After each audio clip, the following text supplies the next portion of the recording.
చేసి ఇప్పటికి 25 మంది వెళ్ళిపోయారు. 45 మందిలో 25 మంది పోయారు. 10 మంది రావట్లేదు. 10 మంది ఉన్నారు అతని వెనకాల. కాబట్టి అతను ఇంకా కౌంట్ చేయలేము.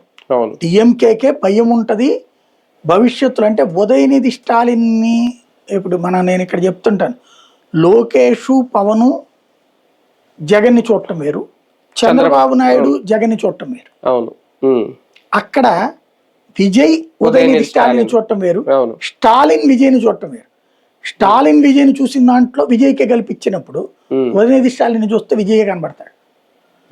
ఇతను చిన్న హీరో ఉదయనిధి స్టాలిన్, యాక్టర్ గా కూడా ఇద్దరు హీరోలే కదా. ఉదయనిధి స్టాలిన్ నానిచ్చిన డబ్బులతో అయిన హీరో, విజయ్ జనంలో నుంచి వచ్చిన హీరో. తేడా ఉంది కదా, అది సమస్య.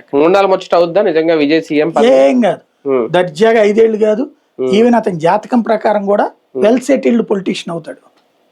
కానీ కష్టాల్లో నెట్టుకెళ్లాలా ప్రభుత్వాన్ని అయిపోయింది. ఇప్పుడు అసలు ఏ ప్రాబ్లం లేదు. 20 మంది అదనంగా వచ్చి ఉన్నారు. ఇప్పుడు ఐయుఎంఎల్ వీళ్ళందరూ కలిసేసి ఉన్నారు. ఈ డిఎంకే వైపు వెళ్ళమంటున్నారు వాళ్ళు. కమ్యూనిస్టులతో సహా ఇటు చేరిపోయారు.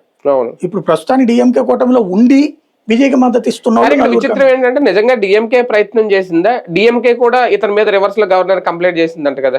డ్రామాలు వాస్తవంగా సెంధిల్ అనేవాడు పెద్ద దొంగ. వాడిని ఇంత ముందు అరెస్ట్ కూడా చేశారు. ఏది బీజేపీ గవర్నమెంట్ అరెస్ట్ చేయించిందండి.